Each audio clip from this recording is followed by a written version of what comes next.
नबी का दरबार लगा है, मस्जिद नबवी है, इस्लाम का पार्लियामेंट। मस्जिद नबवी क्या है? इस्लाम का पार्लियामेंट।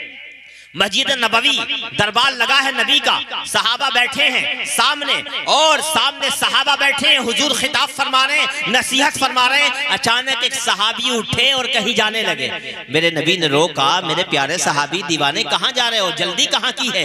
तो कहा या रसूल अल्लाह, आपको तो मालूम है ना, बाप को बेटे से बड़ा प्यार होता है, बाप को अपनी औलाद से बड़ा प्यार होता है। या रसूल अल्लाह, सुबह से मेरा छोटा सा एक बेटा है, वो गायब है, नजर नहीं आ रहा, बार बार दिल परेशान होता है, बार बार दिल अंगड़ाइयां लेता है, बार बार दिल ये चाहता है काश जल्दी से मेरा बेटा सामने आ जाए, उसके चेहरे को देख लूं, उसके मुखड़े को देख लूं, उसकी पेशानी को देख लूं। या रसूल अल्लाह, बस उसी को तलाश करने जा रहा हूं। अल्लाहु अकबर।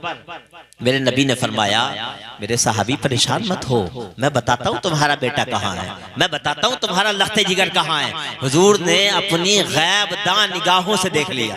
कौन सी नजरों से? गैब वाली, जो अल्लाह ने आपको इल्म गैब अता फरमाया था, उनसे देख लिया। अल्लाहु अकबर। दूर और नजदीक के सुनने वाले वो काने लाले करामत पे लाखों सलाम।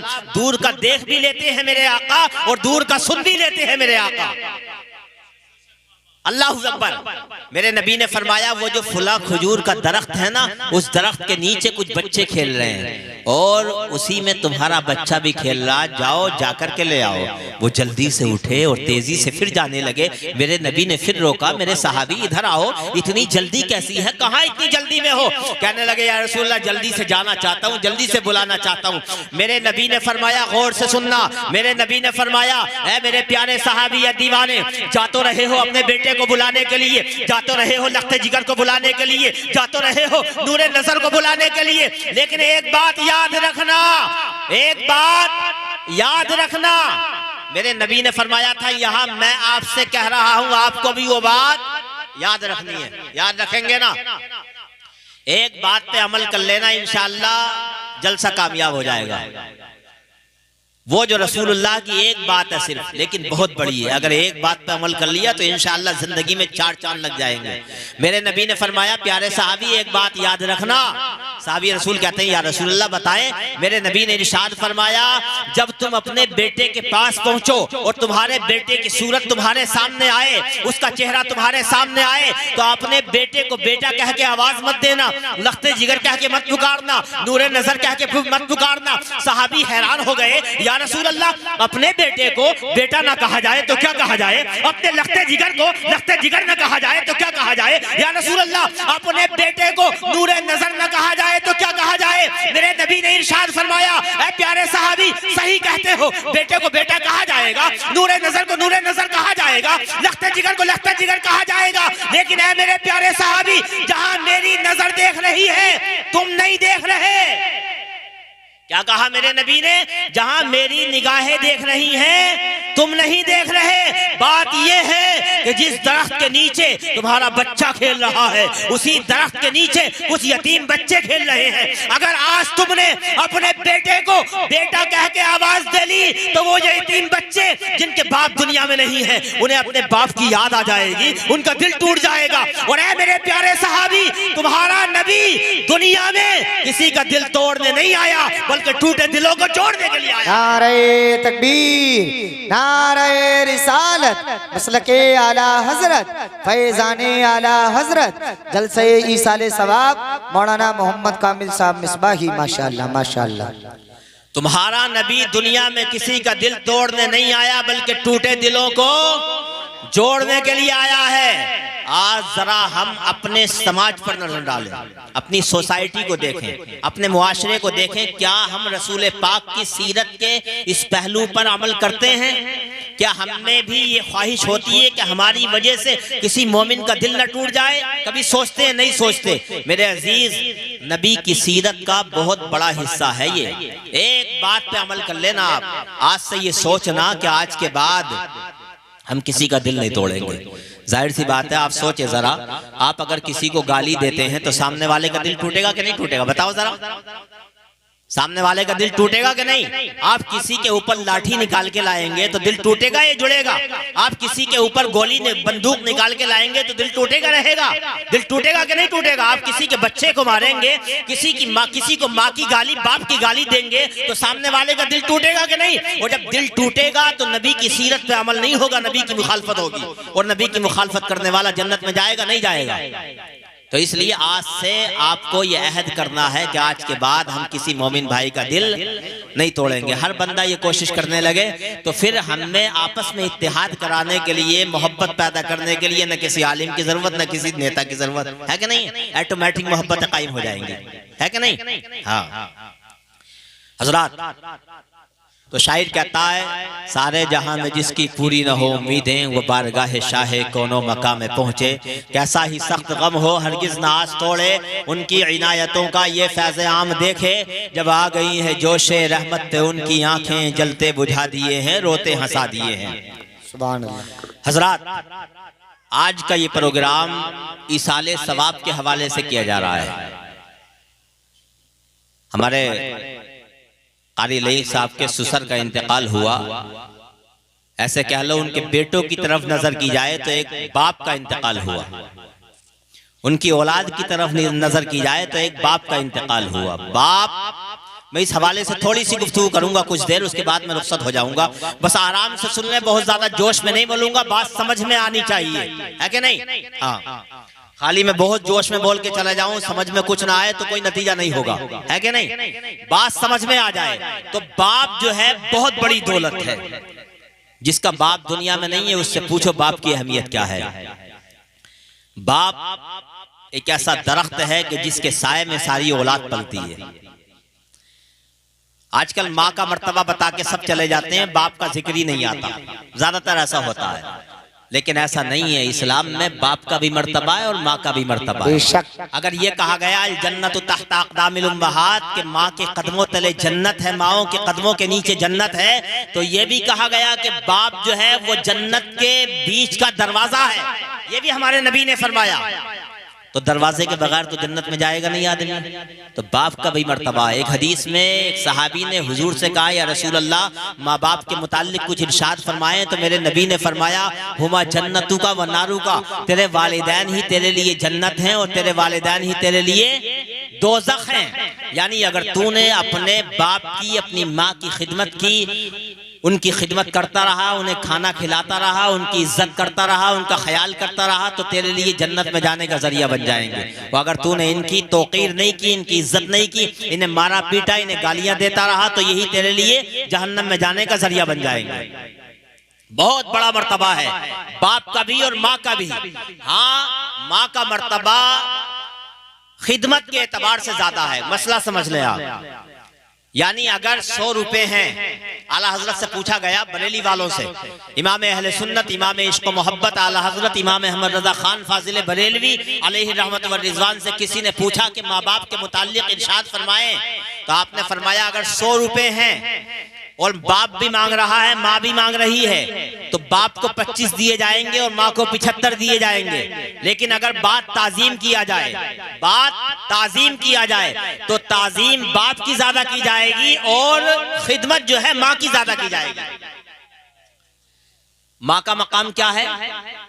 मैं आपको हुजूर की हदीस से बताऊं। हुजूर का दरबार लगा है, हुजूर का दरबार लगा है, सहाबा बैठे हुए हैं, अचानक एक खातून आती हैं, एक औरत आती है, दूर से चल के आ रही है। वो हुजूर ने देखा, दूर से नजर पड़ी तो हुजूर खड़े हो गए, अल्लाह के नबी खड़े हो गए, पैगंबर आजम खड़े हो गए। सहाबा हैरान कि आने वाली खातून कौन है, आने वाली मुकद्दस औरत कौन है कि जिसके लिए सारे नबियों का सरदार खड़ा हो रहा है, जिसके लिए अल्लाह का पैगंबर खड़ा हो रहा है। अल्लाह अकबर। जब वो औरत करीब आई, हुजूर ने उनका दस्ते मुबारक पकड़ा, उनका हाथ पकड़ा और अपना कंबल मुबारक, अपनी चादर तदहीर हुजूर ने अपने कांधे से हटाई और जमीन पे बिछा दी, उस औरत को बिठा दिया। सहाबा हैरान हो गए, इतनी मुकद्दस खातून, हुजूर ने अपना कंबल बिछा दिया है। वो कंबल मुबारक कि दुनिया के सारे कंबल, बल्कि मैं तो कहूंगा कि सारी कायनात उस कंबल के एक तार पर कुर्बान हो जाए। सुभान अल्लाह। कंबल बिछा दिया हुजूर ने, उस औरत को बिठाया, बड़े अदब के साथ बिठाया और कुछ देर तक बातें करते रहे। बाद में अपने घर में गए, हजरत आयशा से कहा खाने पीने का जो सामान है वो तैयार करो। खाने पीने का सामान तैयार किया गया, उस औरत को दिया गया। कुछ दूर तक हुजूर करके आए, सहाबा दस्त बस्ता सवाल करने लगे, या रसूल अल्लाह सल्लल्लाहु अलैहि वसल्लम ये तो बताएं, आज हमें बड़ा ताज्जुब हुआ है, बड़ी हैरत हुई है, ये आने वाली खातून कौन थी, ये आने वाली औरत कौन थी जिसके लिए आप खड़े हुए हैं, आपने अपनी चादर तकहीर को बिछाया है। तो हुजूर ने इरशाद फरमाया, ऐ मेरे सहाबा, जानना चाहते हो ये औरत कौन थी, जानना चाहते हो ये खातून कौन थी? अल्लाहु अकबर। सहाबा कहते हैं, या रसूल अल्लाह, हाँ हम जानना चाहते हैं। हुजूर इरशाद फरमाते हैं, ऐ मेरे सहाबा, ये औरत कोई आम औरत नहीं है, बल्कि मुझे दूध पिलाने वाली मेरी माँ हलीमा सादिया है। नारे तकबीर, नारे रिसालत, मसलके आला हजरत, फैजाने आला हजरत, फैजाने हुजूर गौसे आजम, जलसे ईसाले सवाब। माशाअल्लाह माशाअल्लाह। कौन है हलीमा सादिया?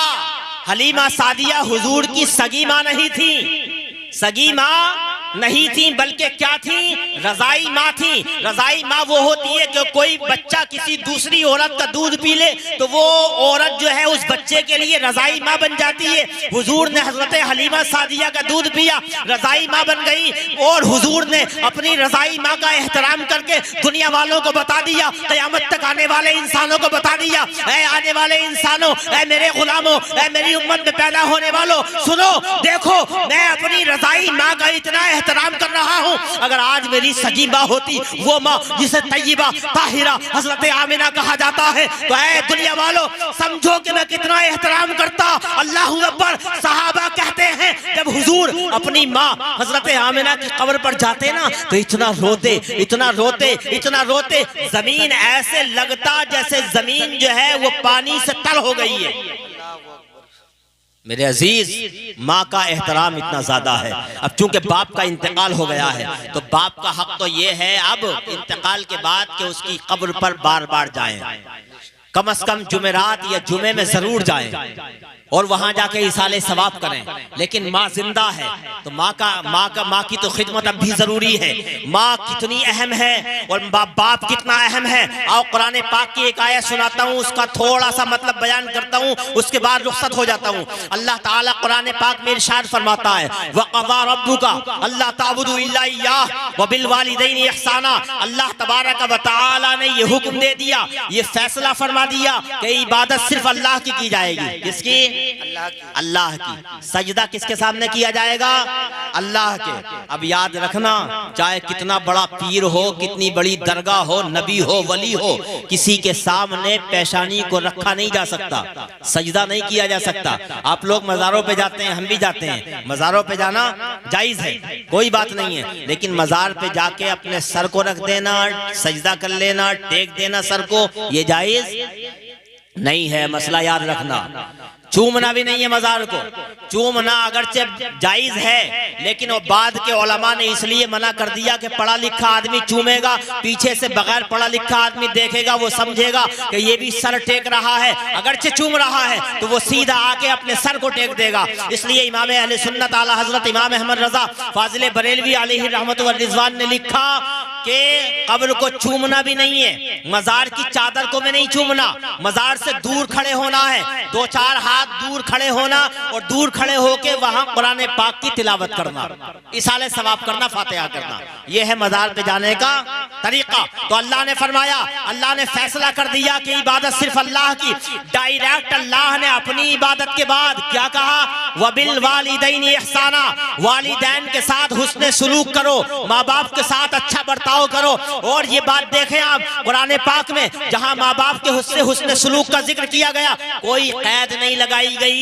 गौर से सुनना बात को, कोई कैद नहीं लगाई गई कि माँ बाप जो है वो अगर वली हो या वलिया हो, वो नेक हो, वो पारसा हो, वो मुत्तकी हो, वो परहेजगार हो, ऐसी कोई कैद नहीं है। इसलिए माँ बाप अगरचे नेक हो, अगरचे गुनहगार हो, अगरचे फासिक हो, अगरचे फाजिर हो, जैसे भी हो, बेटे के लिए वो इसी मंजिल में है जैसे वली और वलिया होते हैं। जैसे गुनहगार बाप की खिदमत करने से सवाब मिलेगा, वैसे ही वली बाप की खिदमत करने से सवाब मिलेगा। सवाब में कोई कमी नहीं होगी। और ये बात याद रखो, ना ये कैद लगाई गई कि माँ बाप कमाने वाले हों या कमाने वाले ना हो, कोई कैद नहीं लगाई गई है कुरान पाक में। इसलिए माँ बाप कमाने वाले हों या कमाने वाले ना हो, जवान हो या बूढ़े हो, हर हालत में उनके साथ अच्छा बर्ताव करना है। आगे अल्लाह ने इरशाद फरमाया, इम्मा यबलुगन्ना इंदकल किबरा अहदुहुमा औ किलाहुमा फला तकुल लहुमा उफ्फिन वला तनहरहुमा वकुल लहुमा कौलन करीमा। अल्लाह फरमाता, ए बंदे, तेरे माँ बाप में से एक या दोनों जब बुढ़ापे को पहुंच जाएं तो अब उनसे उफ भी नहीं कहना है, उनसे उफ भी नहीं कहना। वला तकुल्लहुमा उफ्फिन वला तनहरहुमा, न उन्हें झड़कना है। वकुल्लहुमा कौलन करीमा, बल्कि उनसे अब जो तू बात करेगा ना तो नरमी से बात करनी है, अच्छे अंदाज में बात करनी है, प्यार से बात करनी है, मोहब्बत से बात करनी है, शफ़क़त से बात करनी है, ऊंची आवाज में भी बात नहीं करनी। और आगे अल्लाह तबारक व तआला फरमाता, वख़्फ़िद लहुमा जनाह ज़ुल्ली मिनर रहमती वक़ुल रब्बिरहमहुमा कमा रब्बयानी सग़ीरा। ऐ इंसान, अपने बूढ़े माँ बाप के लिए अपनी आजिज़ी के बाजू नरमी के साथ बिछा दे और उनके लिए अल्लाह ताला की बारगाह में दुआ कर, ऐ मालिक मौला, मेरे माँ बाप बूढ़े हो गए हैं, अब इनके हाथों में ताकत नहीं है, अब चलने फिरने की ताकत नहीं है। ऐ परवरदिगार, तू इनके साथ रहम फरमा, जैसे इन्होंने मुझे बचपन में शफ़क़तों के साथ पाला था, मोहब्बतों के साथ पाला था। मेरे अजीज दोस्तों, थोड़ी सी गुफ्तगू सुन ले कि अल्लाह ने बुढ़ापे का खास तौर से जिक्र फरमाया। क्या? बुढ़ापे का। अल्लाह ने फरमाया, तेरे माँ बाप में से एक या दोनों जब बुढ़ापे को पहुंच जाए। मैं सोचने लगा कि अल्लाह ने बुढ़ापे का जिक्र क्यों किया खास तौर से, जवानी का जिक्र नहीं है। क्यों? इसलिए कि जवानी में तो औलाद चारों नाचार माँ बाप की खिदमत करती है, इसलिए कि वो कमाने वाले होते हैं, उनके हाथों में ताकत होती है, उनके पैरों में चलने फिरने की ताकत होती है, वो उनके औलाद की ये मजाल नहीं होती कि नाफरमानी करें। लेकिन जब बुढ़ापा आता है, जब जो है इंसान के अज्जा जो है कमजोर पड़ जाते हैं, जब हाथों में ताकत नहीं होती, जब पैरों में ताकत नहीं होती, जब नौकरी भी खत्म हो जाती है, माँ बाप रिटायर हो जाते हैं, जब कोई पैसा भी उनके पास नहीं होता, तो अब जो है एक ऐसा लम्हा होता है, अब जो है माँ बाप के हाथ में कुछ नहीं होता। अब नाफरमान औलाद की बात तो अलग, नेक बख्त औलाद भी आजमाइश में मुब्तला हो जाती है। इसलिए कि जब बूढ़ा आदमी होता है ना, तो बुढ़ापा, आपने सुनी होगी एक बात कि बुढ़ापा बचपना लाता है, सुना ना? बुढ़ापा बचपना लाता है, यानी आदमी जब बूढ़ा हो जाता है तो बचपने की चीजें उसके दिमाग में आ जाती हैं, जिद्दपन की अलामत आ जाती है, यानी जिद भी आ जाती है उसके अंदर। जैसे आप बूढ़े बाप से कहेंगे कि मेरे बूढ़े बाप, आप ओस में मत लेटना, आप बाहर मत सोना, अगर आप बाहर सोएंगे तो आपकी तबीयत खराब हो जाएगी। जी, नारे तकबीर, नारे रिसालत, मसलके आला हजरत, फैज़ाने आला हजरत खतीब अहले सुन्नत कारी मोहम्मद इकबाल साहिब क़िबला रज़वी। नारे तकबीर, नारे रिसालत।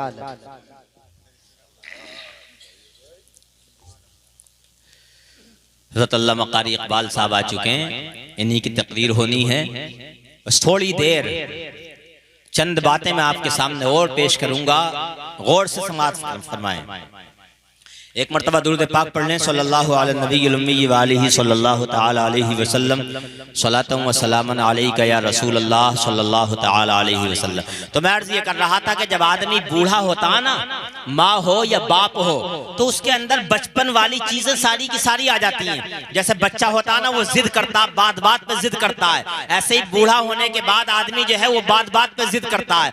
आप कहेंगे अब्बा जान बाहर नहीं लेटना है, बाहर तबीयत खराब हो जाएगी, लेकिन बूढ़ा है, वो समझने की सलाहियत, तहम्मुल और बुर्दबारी जो है बहुत कम हो जाती है, और समझने की सलाहियत भी कम हो जाती है। वो कहेगा नहीं, मुझे तो होश में लेटना है, मुझे तो बाहर लेटना है। तबीयत खराब हो जाती है होश में लेटने के बाद। अब बेटा अगरचे नेक वक्त होता है, लेकिन उसे कभी कभी गुस्सा आ जाता है। वो कहता अब्बा जान मैंने मना किया था, बाहर मत लेटना, होश में मत लेटना, लेकिन आप बाहर लेट गए हैं, तबीयत खराब हो गई है। अल्लाह ताला फरमाता है, ऐ बंदे, अगर तुझे ऐसे वक्त में अपने बाप पर गुस्सा गुस्सा आने लगे, अपनी बूढ़ी माँ पर गुस्सा आने लगे, तो याद रखना अल्लाह तबारक व तआला ने कुरान पाक में इरशाद फरमा दिया है, वला तकुल लहुमा उफ्फिन वला तनहरहुमा, ए नौजवान बेटे, तुझे ऐसे वक्त में भी अपने बाप पर या अपनी बूढ़ी माँ पर गुस्सा होने की जरूरत नहीं है, न उन्हें झड़कने की इजाजत है, न उनसे उफ कहने की इजाजत है। बेशक बेशक। आप कहते हैं बुढ़ापे में ऐसा होता है कि बूढ़ा जो है ना बिल्कुल बचपन वाली बातें उसके अंदर आ जाती हैं। आप कहेंगे अब्बा जान फ्रिज का ठंडा पानी मत पीना, लेकिन वो कहेगा नहीं मुझे तो वही पीना है। ऐसा होता है, ये तजर्बे की बातें मैं किताबों में पढ़ के नहीं आया हूँ, आप देखते हैं ऐसा होता है। आप कहेंगे ठंडा पानी मत पीना, कूलर की ठंडी हवा में मत लेटना, लेकिन बूढ़ा कहेगा कि नहीं मुझे तो कूलर की ठंडी हवा में लेटना है, मुझे तो ठंडा पानी पीना है। तो ऐसे वक्त में कभी कभी ऐसा होता, अब उसने कूलर की ठंडी हवा खा ली, ठंडा पानी पी लिया, तबीयत खराब हो गई, तो ऐसे वक्त में नेक बख्त औलाद भी आजमाइश में मुब्तला हो जाती है और उसे भी जो है गुस्सा आने लगता है। तो ऐसे वक्त में जब गुस्सा आता है ना और सब्र का दामन लबरेज होता है, तो ऐसे वक्त में अल्लाह ताला फरमाता है बंदे अब तेरी आजमाइश का वक्त है, अब तुझे अपने बाप से न उफ कहने की इजाजत है, न उन्हें झड़कने की इजाजत है, न उनसे तेज आवाज में बात करने की इजाजत है। हजरात मैं आपको बताऊं, एक बूढ़ी छोटी सी हिकायत है, एक मैंने बचपन में कहीं सुनी थी या पढ़ी थी। एक बेटा था, उसकी एक बूढ़ी माँ थी, पास में बैठा हुआ था बेटा। बूढ़ी माँ कहती है, अच्छा ऐसा होता है कभी कभी बुढ़ापे में कि कोई ना कोई ख्याल, कोई तसव्वुर दिमाग में कोई खलल पैदा हो जाए, तो कितना ही निकालने की कोशिश करो वो निकलता नहीं है आसानी से। तो उसके दिमाग में एक बात बैठ गई, कोई आवाज आ रही है। क्या बैठ गई बात? कोई आवाज आ रही है। तो उसने बेटे से कहा बेटा ये आवाज कैसी आ रही है? बेटे ने कहा अम्मा जान कैसी आवाज नहीं आ रही। थोड़ी देर बाद फिर कहती है उम्मा बेटा ये आवाज कैसी आ रही है? बेटा कहता अम्मा जान कैसी आवाज नहीं आ रही, सिर्फ आपके दिमाग का खलल है। थोड़ी देर बाद फिर माँ कहती है बेटे ये आवाज तो आ रही है लेकिन पता नहीं कैसी आ रही है, बताता क्यों नहीं है? फिर वो बेटा कहता अम्मा जान कैसी आवाज नहीं आ रही। चौथी मर्तबा, पांचवी मर्तबा, छठी मर्तबा, मतलब 6-7 मर्तबा जो है उस बेटे से माँ ने पूछ लिया बेटा ये आवाज कैसी आ रही है। बेटे का दिमाग खराब हो गया, गुस्सा आ गया, सब्र का दामन लबरेज हो गया, कहने लगा अम्मा जान तुमने मुझे पागल समझ लिया है, तुमने मुझे दीवाना समझ लिया है, तुम बार बार कहे जाती हो मेरा दिमाग तुमने पागल कर दिया है, खा लिया है तुमने मेरा दिमाग। अरे मैंने बता दिया कैसी आवाज नहीं आ रही। तो बूढ़ी माँ कहती है ए बेटे सुन, जब पुराने कमरे में चला जा, उस कमरे में एक संदूक रखा हुआ है, उसमें एक पुरानी कॉपी रखी हुई है, जरा उस कॉपी को उठा करके ले आ। वो वो जवान बेटा जाता है उस पुराने कमरे में, संदूक खोलता है और खोलने के बाद उस कॉपी को लेके आता है, उसमें उस कॉपी को खोला जाता है। बूढ़ी माँ एक बड़ी पुरानी तारीख दिखाती है, 40 साल 50 साल पुरानी तारीख, और वो कहती है बेटा फुला तारीख थी, फुला महीना था, एक दिन तू मेरे पास बैठा हुआ था, उस वक्त मैं जवान थी, तू बच्चा था, तेरा बचपना था, तूने मुझसे एक बात पूछी थी। एक मर्तबा नहीं पूछा था, 2 मर्तबा नहीं पूछा था, 3 मर्तबा नहीं पूछा था, 4 मर्तबा नहीं पूछा था, 5 मर्तबा नहीं पूछा था, 6 मर्तबा 10 मर्तबा नहीं,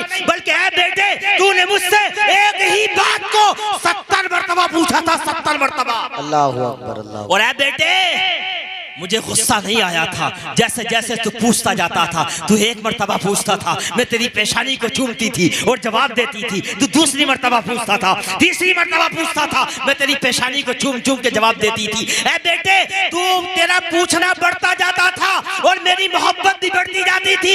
ए बेटे तूने एक बात को 70 मर्तबा पूछा था, मुझे गुस्सा नहीं आया था। ए मेरे नौजवान बेटे जरा सोच और अंदाजा लगा और मुआसना कर, अभी तो मैंने 7 मर्तबा नहीं पूछा है, तुझे गुस्सा आ गया है। अरे तूने 70 मर्तबा पूछा था, मुझे गुस्सा नहीं आया था। अपनी मोहब्बत का और मेरी मोहब्बत का मुआवजा करके देख। तो मेरे अजीज मैं बस ये कहना चाहता हूँ, जब तुम्हें अपने माँ बाप पे गुस्सा आया करे, चाहे माँ हो या बाप हो, जब तुम गाली देने के लिए आगे बढ़ो, जब तुम तेज आवाज में बोलो, जब तुम्हें गुस्सा आए और तुम चाहो कि माँ बाप को मार डालें, इन्हें घर से निकाल दें, तो ऐसे वक्त में तुम्हारा जहन फौरन बचपन की तरफ चला जाना चाहिए। इसलिए कि जब तू बच्चा था, जब तू छोटा था, जब तुझे कुछ भी नहीं आता था यार, जब तू दुनिया में नहीं आया था, सोच जरा, जब तू दुनिया में नहीं आया था, अपनी माँ के पेट में था, यही बात थी जिसने तुझे 9 महीने अपने पेट में रखा था। कसम खुदा की, जो 9 महीने होते हैं ना, माँ जिस वक्त पेट में रखती है वो एक एक झटका ऐसा होता है जिसका इंसान अंदाजा नहीं लगा सकता। कितनी नेमतें ऐसी होती हैं जो उस बच्चे की वजह से छोड़ दी जाती हैं। कहीं ऐसा ना हो अगर कोई ठंडी चीज खा लूं तो कहीं इस बेटे को नमूनिया ना हो जाए, इसको ठंड ना हो जाए। कितनी नेमतें अल्लाह की माँ सिर्फ पेट में होने वाले बच्चे की वजह से छोड़ देती है। ये सोचना चाहिए, जब तू दुनिया में आया था ये ख्याल कर, जब तू दुनिया में आया था तो कौन था जो तुझे उंगली पकड़ पकड़ के चलाता था? अरे यही तो माँ थी। कौन था जो तुझे आगे बढ़ाता था? कौन था तुझे खून जिगर पिला पिला के तुझे बड़ा करने वाला? कौन था? यही माँ थी ना। और मेरे अजीज, हमने भी देखा है, हमारे भी बच्चे हैं, हमारे बच्चे, मैंने खुद तजर्बा किया रात में कि कभी कभी ऐसा हो जाता कि बच्चा रोने लगता तो पूरी पूरी रात उसे छुपाने में गुजर जाती, लेकिन कभी गुस्सा नहीं आया। आपका बच्चा भी होता, कभी ऐसा होता रात को रोता है तो पूरी पूरी रात गुजर जाती है, कभी गुस्सा आता बच्चे पे, कभी होता कि उसे उठा के बाहर फेंक दें, कभी ऐसा होता कि डंडा लेके उसे मारने लगे। नहीं होता ना ऐसा, इसलिए कि आप जानते हैं ये बच्चा है, बच्चा इतना समझदार नहीं होता। मेरे अजीज, जब तेरा बाप बूढ़ा हो गया है, जब तेरी माँ बूढ़ी हो गई है तो इसका जहन भी बचपन की तरफ चला गया है। अब इसके अंदर भी जिद आ गई है, अब इसके अंदर भी बचपने वाली अलामतें और बातें आ गई हैं। अब ये सोच, अब इसको ऐसे ही पालना है जैसे इन्होंने मुझे बचपन में पाला था। अब इनकी वैसे ही परवरिश करनी है जैसे इन्होंने मुझे बचपन में, इन्होंने मेरी परवरिश जो है वो बचपन में की थी। जब तुम बाहर जाते थे और जब तुम बच्चे थे तुम्हारा बाप बाहर जाता था, तुम फरमाइशें करते थे खिलौने लेके आना, अब्बा जान हमारे लिए खाने पीने की चीज लाना, हवाई जहाज लेके आना। कभी कभी ऐसा भी होता बच्चा कहता हवाई जहाज लेके आना, तो कभी आप कहते हैं बेटा हवाई जहाज कैसे ले आऊंगा? आप क्या कहते हैं? हाँ हाँ बेटा तेरे लिए हवाई जहाज ला के दूंगा। होता कि नहीं होता? तो ऐसे ही जब आप तुम्हारे माँ बाप बूढ़े हो चुके हैं, अब तुम जवान हो, जब तुम बाहर जाते हो ना और जब बाहर से आते हो तो तुम्हारी बूढ़ी माँ भी देखती है कि बेटा मेरा जो है मेरे लिए कुछ लाया होगा। तो ऐसा किया करो, जब बाहर से आया करो ना तो ऐसा मत करो कि खाने पीने की जो चीज है सीधे माँ का कमरा पहले रह गया, बाप का कमरा पहले रह गया, सीधे आप जो है अपनी बीवी के कमरे में चले गए। मैं मना नहीं करता, बीवी बच्चों के लिए भी खाने पीने का सामान लाओ, उनका ख्याल रखो, लेकिन माँ तू उसका बेटा है, तुझे पाला है उसने, तेरी परवरिश की है, तुझे खूने जिगर पिलाया है यार। थोड़ी सी खाने पीने की चीज अगर अपनी माँ के कमरे में लेके चला जाएगा तो क्या हो जाएगा? उसका दिल खुश हो जाएगा, और माँ का दिल खुश हो गया ना तो कसम खुदा की तेरा सितारा जो है वो जो सुरैया पे पहुंच जाएगा। आसमानों की बुलंदियां तेरे कदमों की गर्दे राह को झुक झुक के सलाम करने लगेंगे। बड़ा फायदा होता है माँ बाप का। माँ बाप का ऐसा नहीं है कि माँ बाप की खिदमत की है, तूने पैसा खर्च किया तो ये फायदा नहीं मिलेगा। फायदा बहुत होता है। एक वाकया सिर्फ सुनाता हूँ छोटा सा, उसके बाद रुखसत हो रहा हूँ। हजरत मूसा अलैहिस्सलाम का दौर है। किसका? हजरत मूसा अलैहिस्सलाम का। हजरत मूसा अलैहिस्सलाम, मैंने पहले बताया था कि अल्लाह से इनकी बातचीत होती थी। ये कोहे तूर पे जाते, अल्लाह ताला इनसे कलाम फरमाता। हजरत मूसा अलैहिस्सलाम कहीं जा रहे हैं, अल्लाह की बारगाह में अर्ज किया है मालिक मौला मैं कहीं जा रहा हूँ, सवारी का इंतजाम नहीं है, मालिक मौला सवारी का इंतजाम फरमा दे। अल्लाह ने फरमाया ए मूसा, ए मेरे प्यारे कलीमुल्लाह, बराबर की बस्ती में एक अल्लाह वाला रहता है, एक मेरा वली रहता है, जाओ उसके पास चले जाओ, वो सवारी का इंतजाम कर देगा। नबी को भेजा जा रहा है वली की बारगाह में, नबी को वली के पास। हालांकि नबी का मर्तबा ज्यादा, वली का मर्तबा कम। कितना ही बड़ा वली हो नबी के बराबर नहीं हो सकता। तो नबी का मर्तबा ज्यादा, उसके बावजूद एक हिकमत बताने के लिए वली की बारगाह में भेजा जा रहा। कहा जाओ, चले जाओ, कहमश के पास चले जाओ। हजरत मूसा चले गए और जाने के बाद उन्होंने बड़े अदब से बिठाया। कहा हुजूर कैसे आना हुआ? हजरत मूसा ने कहा बात यह है कि मुझे फला मुल्क जाना है, फला मुल्क जाना है, सवारी का इंतजाम नहीं है। अब सुनो, उस अल्लाह वाले ने आसमान की तरफ नजर उठाई और देखा आसमान के नीचे एक बादल का टुकड़ा नजर आ रहा था। उस अल्लाह वाले ने बादल के टुकड़े को इशारा किया, वो जमीन पे आ गया। बादल का टुकड़ा जमीन पे। हजरत मूसा हैरान, यार ये अजीब अल्लाह वाला है कि इसके एक इशारे आबरू से बादल का टुकड़ा जमीन पे आ गया। और उस अल्लाह वाले ने कहा ए बादल के टुकड़े, ये अल्लाह के नबी हैं, ये कलीमुल्लाह हैं, ये अल्लाह के पैगंबर हैं, चल इन्हें सवार कर जहां जाना चाहते पहुंचा दे।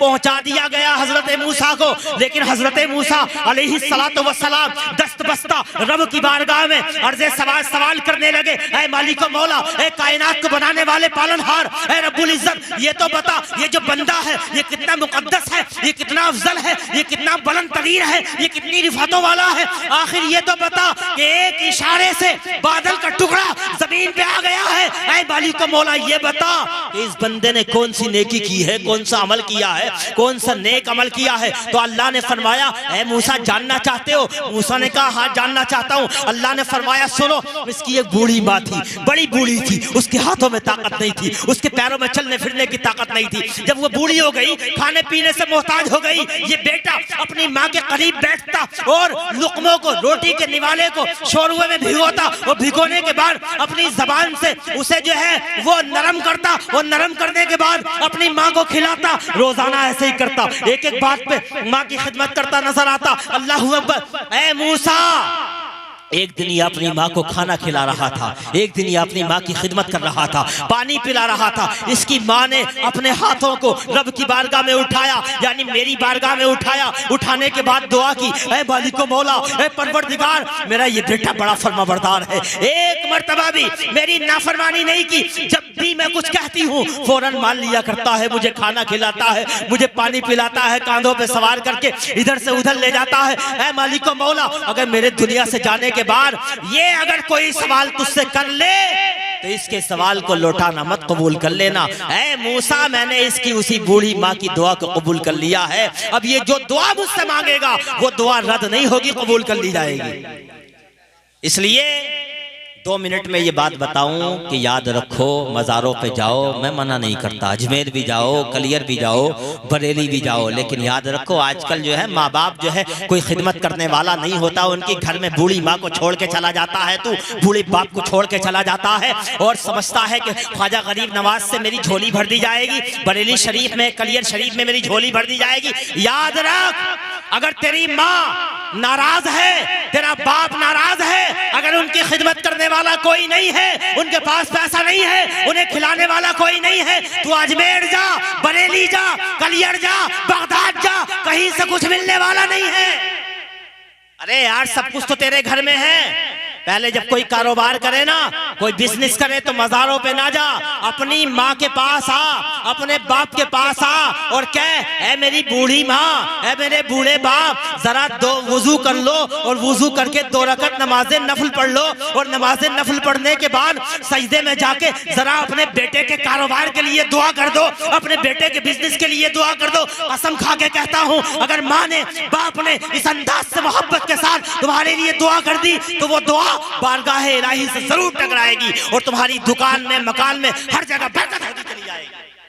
और अगर खिदमत नहीं की तो याद रखो, माँ बाप को रुसवा करने वाला जो है ना, दुनिया में भी किसी न किसी वक्त आके जिंदगी के किसी न किसी दोराए पे वो जलील जरूर होता है और आखिरत का अजाब जो है वो अलग रहा। इसलिए मेरे अजीज, दुनिया से सबको जाना है, एक दिन का भी नहीं पता, हर एक एक सवाल का जवाब क़यामत में देना है। नफसी नफसी का आलम होगा, कोई किसी का पुरसाने हाल नहीं होगा, किसी के घुटनों तक पसीना, किसी के पेट तक पसीना, किसी के टखनों तक पसीना, किसी की पेशानी तक पसीना। ऐसे आलम में तमाम उम्र का खालिक हिसाब मांगेगा। तो अल्लाह ने अपने हबीब को पैदा फरमाया तो हुस्ने इत्तिदाल बख्शा, अदब दिया तो सीरत का जमाल बख्शा, इल्म दिया तो आलिमे माकाना व मा यकून बनाया, इख्तियार दिया तो सारी कायनात का मालिक और मुख्तार बनाया।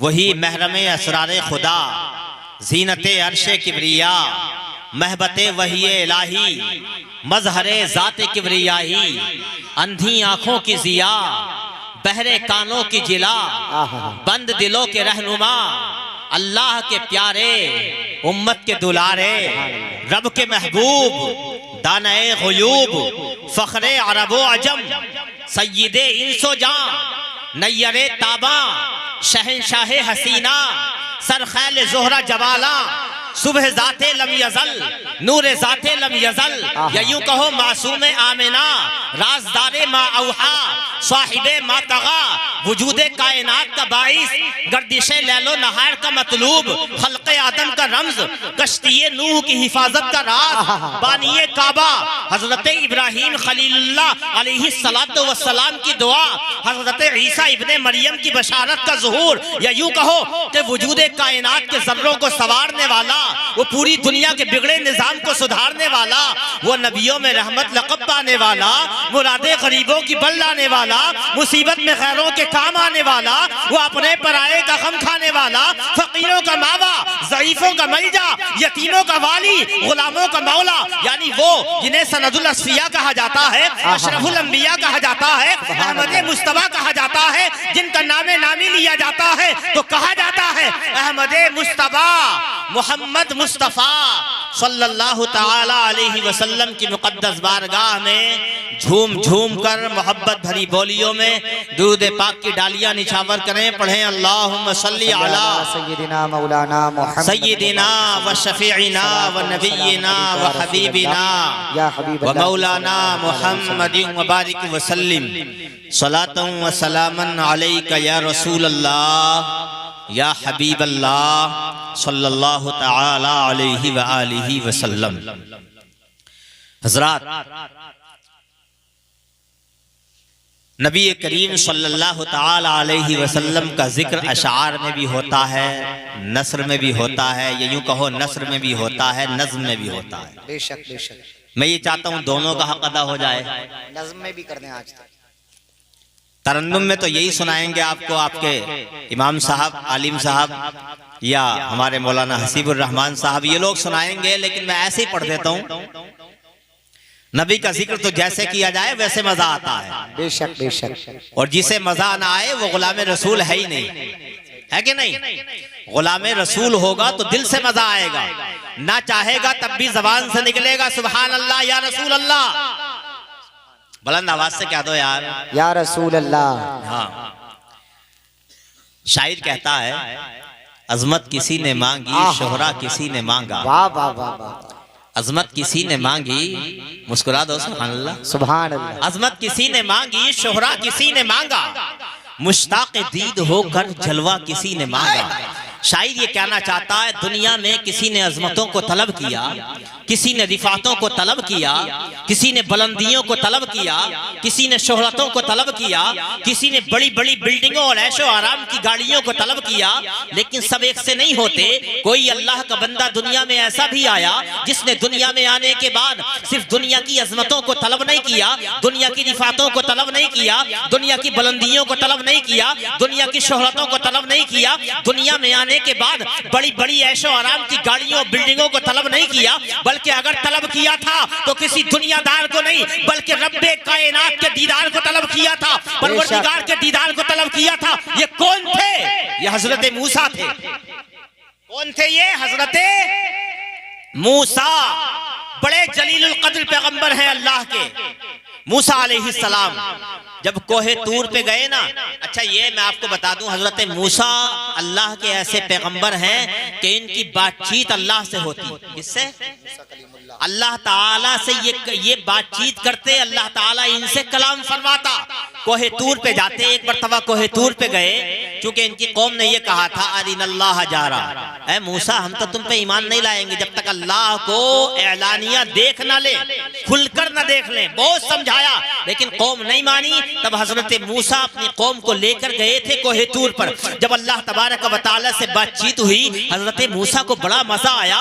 दीदार यानी अल्लाह का कलाम सुना, अल्लाह के कलाम को सुना तो इतना मजा आया, इतना मजा आया, दीवाने हो गए, मस्ताने हो गए, फरजाने हो गए। अल्लाह की बारगाह में अर्ज किया, ऐ मालिको मौला तेरे कलाम में बड़ा मजा है, तेरे कलाम में बड़ा लुत्फ है, तेरे कलाम में बड़ी शीलीनी है, तेरे कलाम में बड़ा कैफ है। ऐ मालिको मौला जब तेरे कलाम में इतना मजा है, जब तेरे कलाम में इतना सुरूर है, जब तेरे कलाम में इतनी शीलीनी है, जब तेरे कलाम में इतना कैफ है, तो ऐ मालिको मौला, ऐ कायनात को बनाने वाले पालनहार, तेरे दीदार में कितना मजा होगा। सुभान अल्लाह, सुभान अल्लाह। ऐ मालिको मौला तेरा कलाम सुन लिया, तेरे कलाम के मजे को हासिल कर लिया, तेरे कलाम की शीरीनी में मुझे महसूस हो गई। ऐ मालिको मौला मेरी किस्मत का सितारा हो जाए, सुरैया पे पहुंच जाए, अगर तेरा दीदार और हो जाए।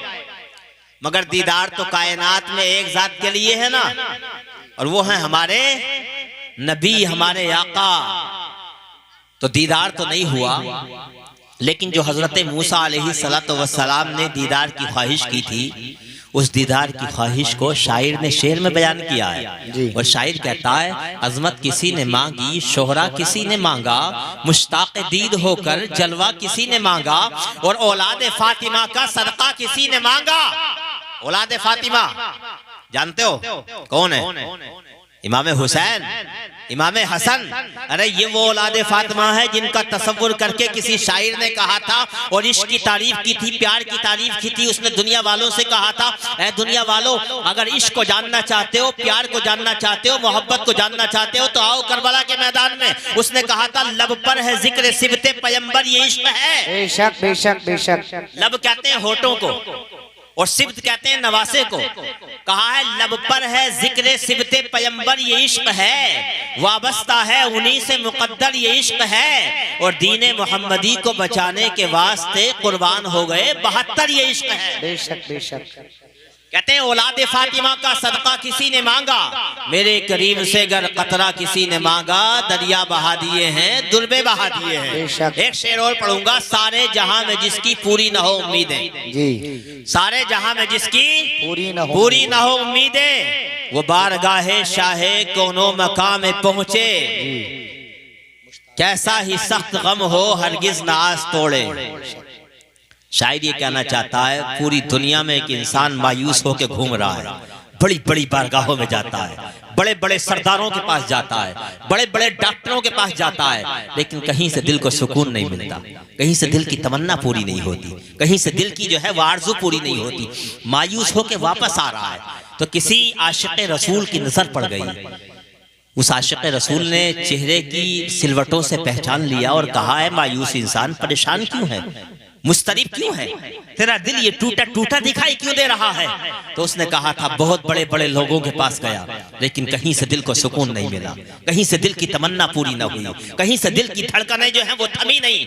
तो उसने कहा था, ए नादान, मायूस मत हो, अभी तो दुनिया वालों के पास गया था, अभी दुनिया वालों की बारगाहों में गया था, अभी दुनिया के सरदारों के पास गया था, अभी दुनिया के डॉक्टरों के पास गया था। अरे सुन, कायनात में अल्लाह ने एक ऐसा दर बनाया है, कायनात में अल्लाह ने एक ऐसा रोजा बनाया है, कायनात में अल्लाह ने एक ऐसी बारगाह बनाई है कि जहां रोता हुआ जाता है तो मुस्कुराता हुआ वापस आता है, जहां परेशानियां लेकर के जाता है तो आसानियां लेकर के आता है, जहां मुश्किलात लेकर के जाता है तो झोलियां भर के वापस आता है। तो उस मायूस इंसान ने कहा था, ऐ आशिक़ रसूल, ऐ शायरी करने वाले, जल्दी से बता दे वो दर कौन सा है, वो बारगाह कौन सी है, वो रोजा कौन सा है, वो दरबार कौन सा है? तो उसने शायरी के अंदाज में मदीने का पता बताया था।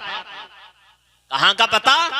मदीने का पता बताया था। और उसने कहा था, सारे जहां में जिसकी पूरी ना हो उम्मीदें, वो बारगाहे शाहे कोनो मकाम में पहुंचे, कैसा ही सख्त गम हो हरगिज ना आस तोड़े। उनकी इनायतों का ये फैज़े आम देखे, जब आ गई हैं जोशे रहमत पे उनकी आंखें, जलते बुझा दिए हैं, रोते हंसा दिए हैं। सुभान अल्लाह, सुभान अल्लाह। मैं एक बात बताऊं, एक साहब पूछने लगे, मौलाना रसूलुल्लाह के दरबार में ऐसी क्या बात थी कि रोता हुआ जाता तो मुस्कुराता हुआ वापस आता? बेशक। परेशानियां लेकर के जाता तो आसानियां लेकर के आता। क्या कोई दवाई दी जाती थी, कोई नुस्खा दिया जाता था, दौलत दे दी जाती थी, माल दे दिया जाता था, सोना और चांदी के अंबार दे दिए जाते थे? बात थी क्या? मैंने कहा नहीं, सोना और चांदी के अंबार नहीं, दौलत के ढेर नहीं, वहां ऐशो आराम की बिल्डिंगें नहीं दी जाती, बल्कि वहां लोगों के दिलों का बड़ा ख्याल किया जाता है। मेरे रसूल की बारगाह में इस बात का बहुत ख्याल किया जाता कि किसी का दिल न टूट जाए, किसी का दिल शिकस्ता ना हो जाए, किसी का दिल मुस्तरिब ना हो जाए।